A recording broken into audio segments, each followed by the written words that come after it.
So we lost, which I'm not like super mad at because we were gonna have to lose again eventually. And I mean, to be all the way honest with y'all, the way they've been playing, I expected an L at some point. Like the last couple games, I thought we were gonna lose. So us eventually losing is not the end of the world to me.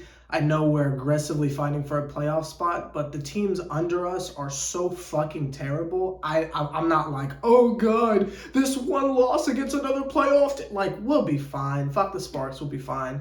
Now, obviously, at some point, I'm gonna gush over Kennedy Carter, so we'll just save that for the end because you know it's on its way, kind of like Christmas, but that's not here there. But let's focus on the game itself, then I'll talk about how much I love Kennedy Carter.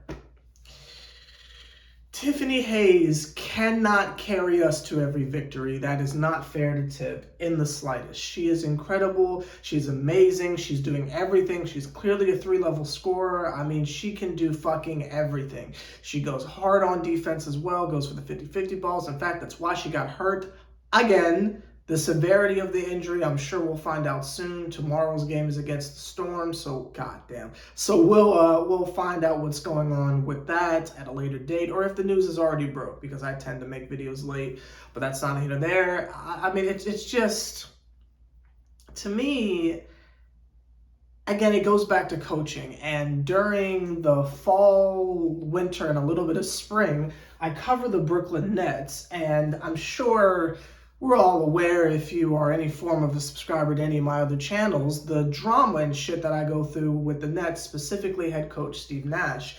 It's the idea that you can't ISO ball your way to victories. Now, the only difference between Steve Nash and, well, there's a lot of differences between Steve Nash and Coach Wright, but one of the main ones as far as coaching goes is Coach Wright actually encourages that we fucking play defense, which is great, but you got to do more than that. I don't know who the fuck she thinks we have on the team, but just the offensive greatness of Ryan and all that shit is not going to be enough to win you every single game. Now, every now and again, the team will be on fucking fire, but that's more what the defense is doing against us, the team we're playing against, if they're ready, you know, all the context behind it, the defensive schemes the other team is playing, and obviously the fucking luck of, oh, today the dream just can't fucking miss. And you can't just rely on that every goddamn night. Again, she thinks she's fucking Tibbs so bad, where it's like, you can just play fucking defense and then the rest handles itself. Not to mention the sub patterns are still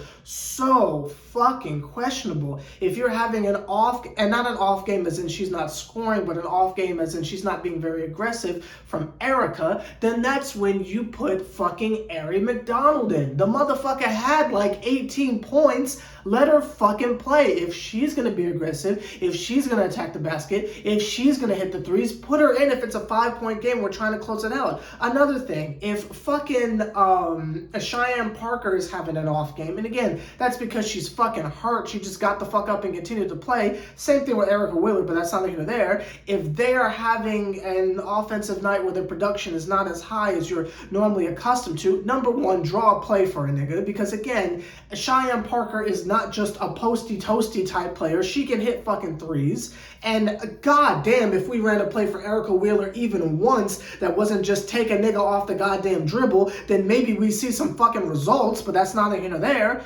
But put fucking AD in the goddamn game. If that's your friend, you feel me? If that's your partner them or whatever, put them in the goddamn game. I don't fucking understand why you just have them wasting away on the goddamn bench collecting dust when it's a fucking 5-point game and we need fucking buckets. If Ryan can't hit the side of a fucking fence with a brick, then put fucking AD in the goddamn game. It's simple logic. And again, I have been so calm and controlled when it comes to the coaching on this team because of the success of the team. But outside of defense, anything offensively has nothing to do with the coach. That's just the talent of the fucking players on the goddamn team. It has nothing to do with coaching because these niggas won't draw a play for shit. And I can tell you from my other job, you cannot ISO your way to a victory. You saw what the Celtics did to the goddamn Nets? You cannot ISO your way to a fucking victory. The defense is cute, the defense is nice, but that's not it. And you can't just rely on natural talent to win a goddamn game. Fucking wake the fuck up before we don't make the goddamn playoffs. And if this is a part of the tanking, oh my God, you nasty you nasty individual. You nasty individual. That's my thoughts on the game itself. It was close. It was competitive. It just seemed like either coach has no pulse on offense or is purposefully just letting them play ball to see what happens. And if you don't know, that's the definition of tanking. But the players are just too good and are not letting it happen. Well, the other night, it just wasn't the fucking case because the Sparks just would not let the fuck up and kept their foot on the gas pedal. So now that we talked about the actual game itself and things I hope that they improve on, and we've proven that we can beat good teams now, so there's no excuse for us to lose this next game unless Tip is hurt. Because if Tip is hurt, then that is a very, very valid reason to lose this next game. Because Lord knows no one else is going to create any offense for themselves because there's no plays being drawn. So on offense, it's just like, they hitting threes, yay or nay. Who fucking knows what's going to happen with that? Hopefully fucking AD starts in Tip's absence if she's not playing, but that's not here or there. Let's talk about Kennedy Carter.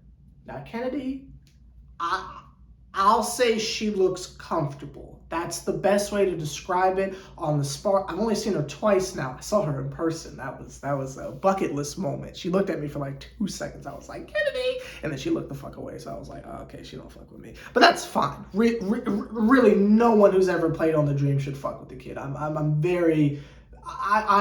I hold people accountable for shit, and maybe niggas don't take that criticism well. I don't know, but I understand if you don't like me if you play on the Dream. It is what it is. Cool. That's the life of a reporter. Like, you feel me? Like, it is what it is. But Kennedy to me looks comfortable because she's in a winning situation.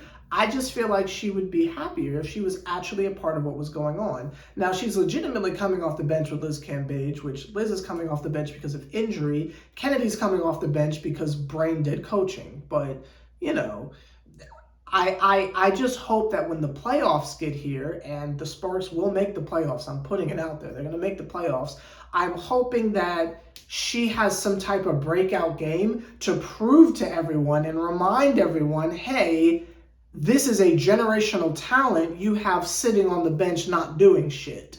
And I hope that brings about some type of amazing shit. Because Lord knows we could use her. No offense to Erica. You know, I fucks with you heavy. And I'm not saying that even takes her spot. Because, you know, we've seen times where fucking Kennedy plays small forward. Now, she don't play no goddamn D. And ain't shit changed there. But as far as the offense, when you have an offensive talent like that, you kind of excuse the shit. Like, if Tip didn't play defense, I feel like we'd be like, star player, it is what it is. Like if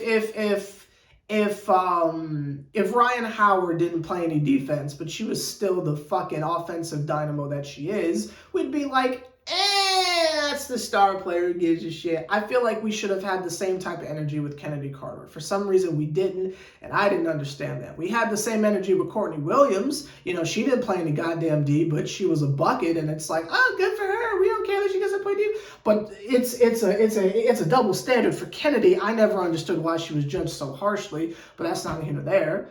And in regards to Ryan Howard, I just want to throw this out there. For anyone who thinks that she's not the Rookie of the Year because the times you've seen her, she hasn't been playing particularly well, when you can name me a first-year player that gets triple-teamed on every goddamn time she touches the ball, on and off the ball, I might add, then by all means, they can be Rookie of the Year as well. So you can shut the fuck up with that. But that's neither here nor there.